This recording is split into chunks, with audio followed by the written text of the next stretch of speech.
Siyam ka mga tribo nga magapasakop sa kasadyahan sa Kabanwahanan 2024 nagpasundayag sang ila patilaw nga performances, kultura kag madinuagon nga kasaysayan sang tagsa ka mga kabanwahanan nga ila ginarepresentar sa highlights sang ila mga performance. Yaring ma-report nga itong ditutukan.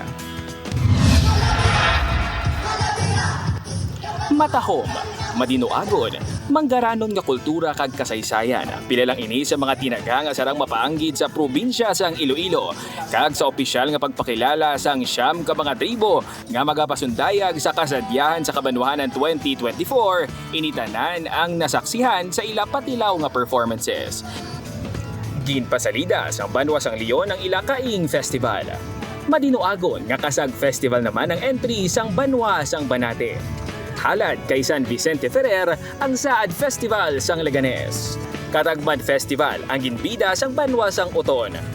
Tultugan Festival naman ang magatiglawas sa Bamboo Capital of Panay nga Banwa sang Maasin.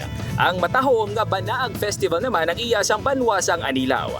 Ang maragtas nga kasaysayan sang Cry of Helicon ang ginpasalida sang Nulusena. Kapagsik kag enerhiya naman ang ginpakita sa Pantat Festival sang Zaraga. Kag syempre, ang defending champion nga hinunugyaw sugidanon sang Kalinog ang wala man nagpaulihi. Ang mga banwa ang bida. Magapadayaw ang aton mga banwa sang ilang festivals, offering an authentic experience that will showcase the depth and diversity sa mga nagkalain-lain na produkto kag kultura sa kada banwa.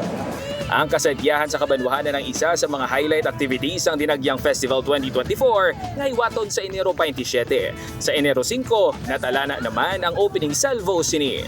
This is an opportunity to showcase the culture of the province, which is also the culture of Iloilo City, to showcase our festivals. The kasadyahan sa Kabanwahanan will be the display window of the festivals of our municipalities and our tourism industry. Maluwas sinigin buksan man ang kasadyahan sa Kabanwahanan costume exhibit. Upod kay Sililo Duque, John Sala para sa GMA Regional TV Early Edition.